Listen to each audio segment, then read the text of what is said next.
What's up everybody, it's Josh. Welcome back to my channel.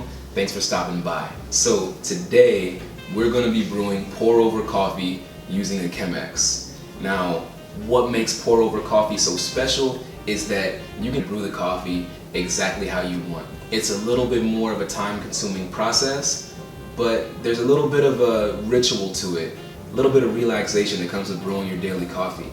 And what makes the Chemex special is the filters. And we're gonna get into why the Chemex filters are different than the other coffee filters in just a bit. Before I get into any of that though, I just wanna say shout out to Carlicia, my wife, who bought me this as a birthday gift. She knows how much I enjoy pour over coffee, but since we're in the middle of a quarantine, I can't just go to the coffee shop and sit down and enjoy coffee. So she bought me this so I could enjoy a nice fancy cup of coffee right here at home. So I didn't always appreciate good coffee. Like a lot of people, my coffee journey started in undergrad. I was a pre-med, so that meant a lot of long nights studying. Luckily for me, there was a Starbucks right next to campus. I would get my caramel macchiato with an extra shot of espresso. Boom, I'm up studying all night. By the time I got to grad school, things were a little bit different. I moved back down to South Florida, and if you've ever been to Miami, you know how expensive it is to live down here. So I'm broke. Even working 2 jobs, I can't really afford to buy Starbucks every single day. So I'm drinking coffee wherever I can get it. Free coffee on campus, gas station coffee, it doesn't matter. Just give me the caffeine. But at this point, I was putting a couple of creams and then like a dozen sugars. It looked crazy, but I didn't care because I needed the caffeine. Between the long nights studying, the long nights on South Beach, I needed something to keep me awake. By the time I got to med school, I'm still in Miami, even more broke, but now I'm a little bit calorie conscious, so I'm not dumping all that sugar into my coffee. So I started drinking black coffee. And if you've ever had hospital coffee before, you know what I'm talking about. So med school, 4 years, I'm drinking the worst coffee. Doesn't matter, I just need the caffeine. So then I moved to Atlanta for my residency, and right under my condo was a coffee shop called Condessa Coffee. And this was the first time I had a pour over coffee. And that pour over coffee from Condessa really opened my eyes to how good coffee can be. That you don't have to just chug the coffee just to get the caffeine, but you can actually sit down, enjoy the taste of the coffee, the flavors, the different notes, the differences between different beans and different roasts. So I really gotta shout out Condessa Coffee for helping me elevate my coffee journey so I can start drinking coffee like an adult. And that brings us to present day, to right here.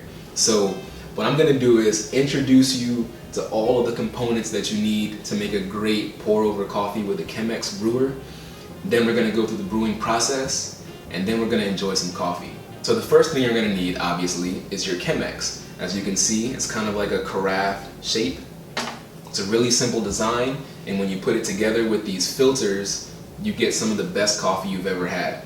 Now, if this Chemex carafe, if this is Michael Jordan, these filters are Scottie Pippen.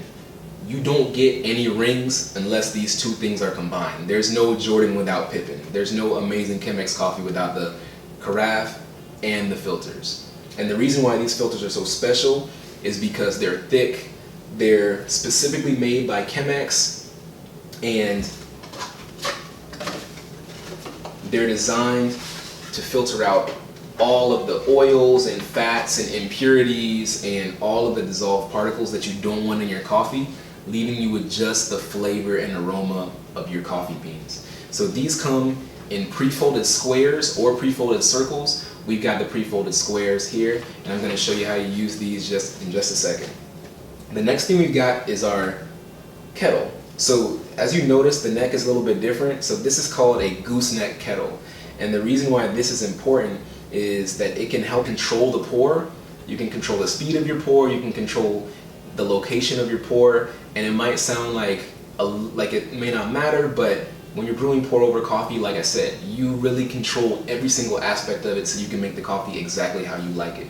So this kettle comes with its own heating element underneath, so that way I don't have to run this back to the stove. I can just turn it on and let it go. So I'm gonna go ahead and start heating my kettle right now. This kettle holds a max of 800 milliliters or about 27 ounces of water, and we're gonna go ahead and let this start heating. and we'll move on to the coffee grinder. So this coffee grinder is by Bodum, and I hope I'm pronouncing the brand right. It's the same brand as my water kettle here, and this is not your top of the line coffee grinder, but it gets the job done. Some of the coffee grinders, you put your beans in and then you can actually select the coarseness, and then beans come out exactly as coarse as you want them. But with this one, you put the beans in and you press this button and you see when the beans are the coarseness that you like it, and then you just take your finger off the button. Speaking of beans, this is the star of the show. You cannot have great coffee without great beans. And I'm going to tell you a little bit later why I chose these beans, and specifically from this company. And the last thing that I want to mention is the kitchen scale. This is going to be important. Again, precision here. So let's go ahead and get started. So the first thing I'm going to do is put my filter in the Chemex. You open it up, and as you can see, on one side there's one sheet, and on the other side there's 3 sheets. The 3-sheet side is going to go on the side where the spout is. Alright? So I'm going to put my Chemex to the side for a second. We're going to measure out my beans. So to make 2 servings of coffee, you want about 42 grams of coffee beans. So I'm going to put my mug on my scale, zero it out, and I'm going to start to measure out my beans.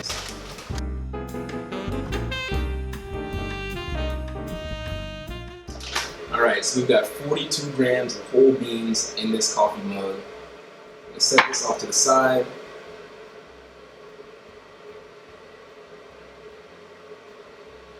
And I'm going to put my beans in the grinder. I want to wait until I'm about to put my beans on the filter before I grind them. This way I'm going to make them as fresh as possible. So our water is ready, and the first step is to rinse this filter.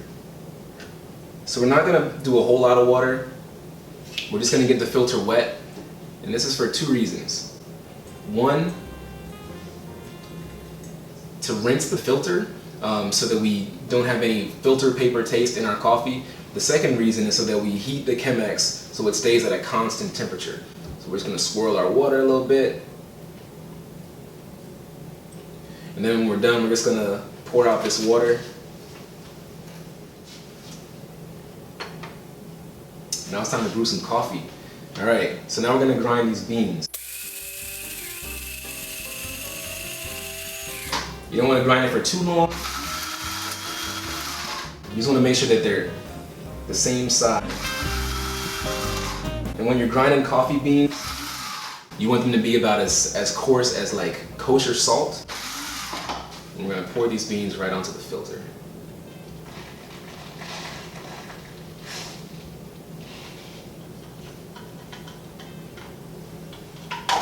Alright, now here's the fun part.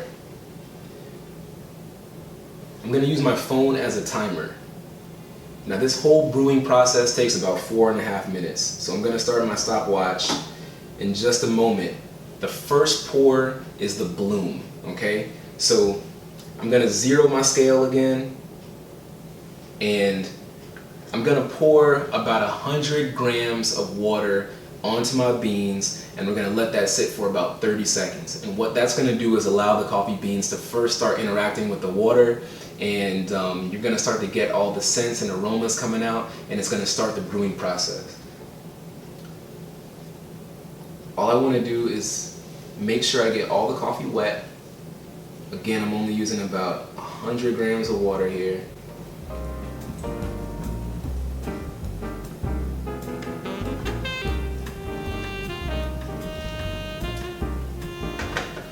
And I'm going to start my timer.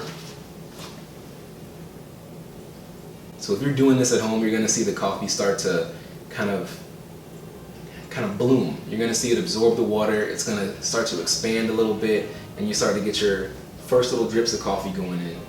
So after about 30 seconds of that, I'm going to do my first pour. So with the first pour, we're going to pour the first half of the remaining water. So in total, we're going to use about 700 milliliters of water. And if you remember from chemistry, that's going to be the same as 700 grams of water. So we've already put in 100. That means we've got 600 left. So I'm going to pour the first 300 now. And same thing, I'm going to kind of start on the sides, trying not to get any of the paper but I do want to make sure that I get all the coffee. All right, so in about 2.5 minutes, I'm gonna start my final pour. And the final pour is same as the last pour. I'm gonna start on the edges and get all the coffee kind of off the paper, and then just do concentric circles.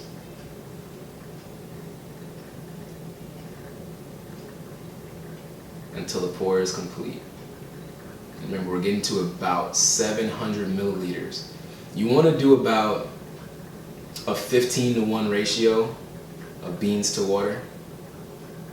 So it's actually a little bit less than 700.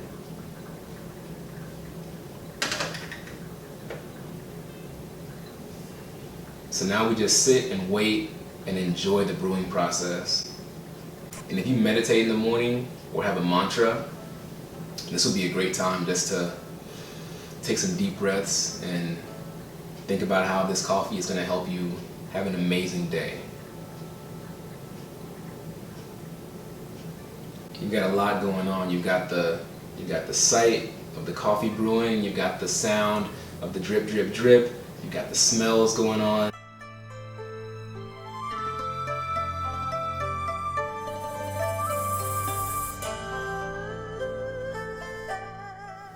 And as we're approaching our 4.5 minutes, there's a little bubble here on the side of our Chemex. And that shows us once we've got about 2 mugs worth of coffee. So going by the time as well as the amount of coffee we have brewed, that lets us know when we're about done. So our coffee has just passed this bubble. We're over 4.5 minutes. I think it's about time to take out this filter and enjoy some of this coffee.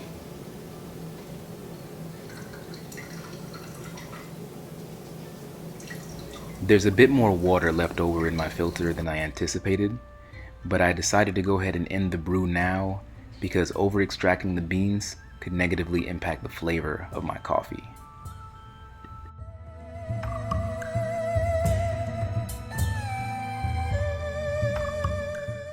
All right, let's go enjoy this coffee.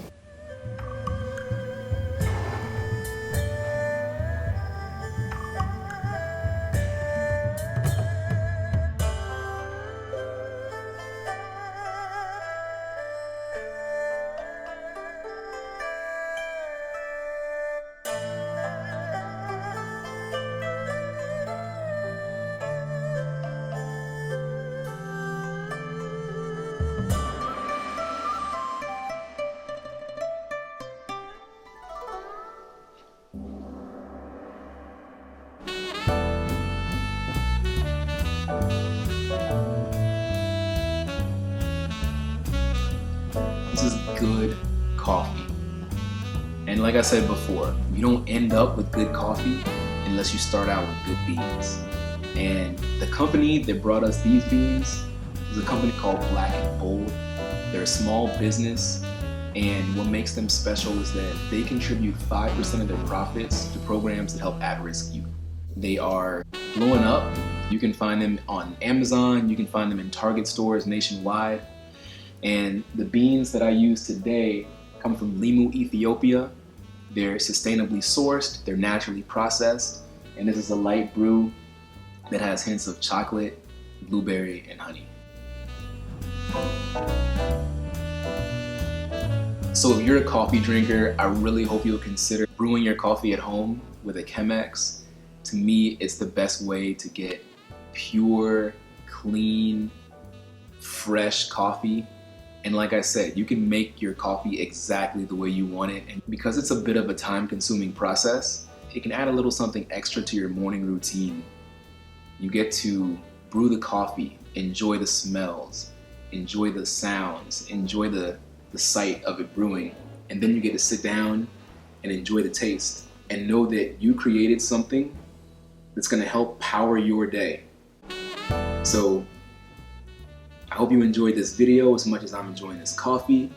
If you did, hit that like button, all right? If you have any questions about brewing with the Chemex, if you got any suggestions for any beans or any tips on how I can make my brewing process even better, I'd love to hear them. Drop them in the comment section below. And if you like my videos, please subscribe. Thanks again for watching. I'll see you guys next time.